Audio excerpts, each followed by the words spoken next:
இது mystic tales by 2 times. Chardham கோயில்களை பற்றி நமக்கு எல்லாருக்குமே தெரியும். ஆனால் அங்கே இருக்கிற விசித்திரங்கள் என்ன, வாங்க வீடியோவில் பார்க்கலாம். யமுனோத்ரியில் யமுனை நதி ஊற்றெடுக்கும் இடம் சப்தரிஷி குண்ட். பனி பாறைகளுக்கு அடியில் இதை யாராலையும் பார்க்கவோ தொடவோ முடியாது. கடும் பனிப்பொழிவு ஏற்பட்டாலும் இந்த கிளேசியர் முழுசா ஃப்ரீஸ் ஆகாது.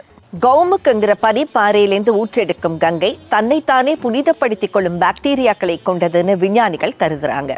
வருத்தம் என்னன்னா, இந்த கிளேசியர் ரொம்ப வேகமா கரைஞ்சிட்டு இருக்கு.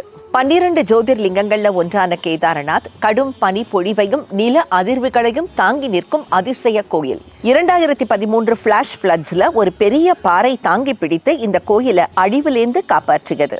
பத்ரிநாத்ல பல நூற்றாண்டுகளாக ஒரு அதிசயமான அகண்ட ஜோதி எரிஞ்சுக்கிட்டே இருக்கு. சுவாமி பத்ரி நாராயணனுடைய விக்கிரகமும் கிரகநிலை மாற்றத்துக்கு ஏற்ப கொஞ்சம் கொஞ்சமா நகர்ந்துகிட்டே இருக்கான். பிரபஞ்சத்தின் எனர்ஜி பாயிண்ட்ஸோட தொடர்புடைய இந்த சார்தாம் கோயில்களுக்கு நாம போனா ஆழ்ந்த ஆன்மீக அனுபவங்களோட புது மனிதர்களாக திரும்பி வரலாம்.